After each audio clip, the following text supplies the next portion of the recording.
গণভোটটা লাগবে।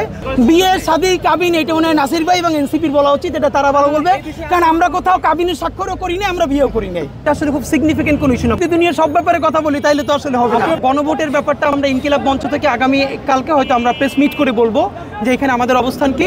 তো যেহেতু সংস্কার কমিশন বলেছে যে নির্বাচনের দিন অথবা নির্বাচনের আগে যে কোনো সময় করা যেতে পারে, আমি মনে করি এটা আসলে খুব সিগনিফিকেন্ট কোনো ইস্যু না। গণভোটটা লাগবে, সুতরাং ডেটটা কবে হবে এটা নিয়ে আমাদের এখনও প্রচুর আলোচনার সুযোগ আছে, যেহেতু গভর্নমেন্ট সিদ্ধান্ত দেয় না, এটা ঐক্যমত্য কমিশনের সুপারিশ। সুতরাং সবাই মিলেই যাতে জুলাইয়ের তাৎপর্যও ঠিক থাকে, গণভোটটাও হয়, এটা নিয়ে আমরা ইনশাল্লাহ আগামীকালকে বা পরশু অফিসিয়ালি বলবো। আর নির্বাচনের ব্যাপারে এটাই, আমরা অবশ্যই ফেব্রুয়ারিতে একটা নির্বাচন শুধু হলে হবে না, ভালো নির্বাচন হতে হবে। এবং এখানে আমরা চাই আমাদের ইতিহাসের শ্রেষ্ঠতম নির্বাচনটা হোক, যেখানে জনমত সত্যিভাবে রিফ্লেকশন হোক। এবং আমরা চাই যে নতুন বাংলাদেশ নির্মাণে প্রচুর তরুণ তারাও সবাই কম্পিট করুক। জিতবে কি জিতবে না সেটা কথা না, কারণ আজকে যে কম্পিট করবে আগামী 50 বছর পর্যন্ত সে পলিটিক্স করবে। সুতরাং আমরা প্রচুর তরুণ ভাই বোনদেরকে যারা এই ব্যাপারে ডিটারমাইন্ড যে সে চুরি করবে না, বাটপারি করবে না, টেন্ডারবাজি করবে না, এইরকম ডিটারমাইন্ড অনেকগুলো মুখ আমরা চাই যারা নতুন করে রাজনীতিতে আসবে। সে মনে করতে পারে অনেক হেভিওয়েট ক্যান্ডিডেটের সাথে প্রতিদ্বন্দ্বিতা করবে, না, ব্যাপারটা এমন না। কারণ হেভিওয়েট ক্যান্ডিডেট আগামী 50 বছর বাঁচবে না, তো 50 বছরের পরে বাংলাদেশে পলিটিক্সটা করবে কে? এই যে তথাকথিত চোর বাটপার টেন্ডারবাজরাই কি করবে? না, এটা তো হতে পারে না।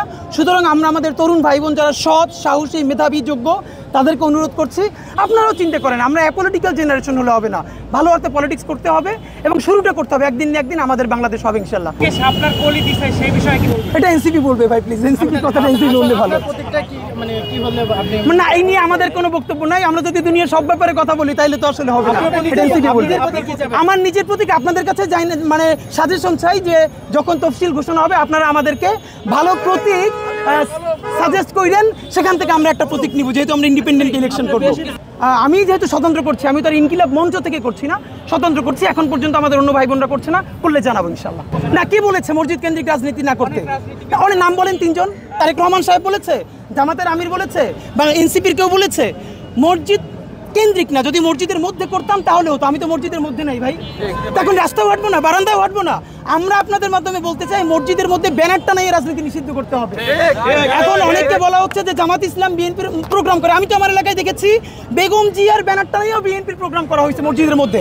আমরা বলবো হ্যাঁ, যখন কোরআন শিক্ষা হবে ভালো কাজ হবে। কেন বিএনপি কি মিলাদুন্নবীর অনুষ্ঠান করবে না? তাহলে বিএনপি মিলাদুন্নবীর অনুষ্ঠান করলে সে মসজিদে করবে না? কেমন কথা?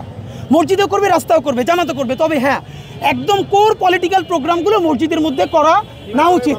যেমন দেখেন, আমি এই জনসংযোগটা তো মসজিদের মধ্যে গিয়ে করতেছি না, এইটা আমি রাস্তায় করব। কিন্তু আমি যদি এখন মিলাদুন্নবী করি তাহলে আমি মসজিদে করব না? হ্যাঁ, তবে কেউ ব্যানারটা নিয়ে একদম পলিটিক্যাল প্রোগ্রাম মসজিদে করবো না, এটা আমরা চাই। বিয়ে শাদী কাবিন এটা মনে হয় নাসির ভাই এবং এনসিপির বলা উচিত, এটা তারা ভালো বলবে, কারণ আমরা কোথাও কাবিনের স্বাক্ষরও করি না, আমরা বিয়েও করি নাই। সুতরাং যেই বিয়ে শাদী আমরা করি না সেইটার ব্যাপারে কথা বলা আমাদের জন্য কঠিন। কাবিনে স্বাক্ষর করা আনন্দদায়ক, ওটা আমরা করতে পারলে রেসপন্স করতাম। যেহেতু আমরা করি নাই, আমরা রেসপন্স করা মনে করলে ওটা ইনকিলাব মঞ্চ থেকে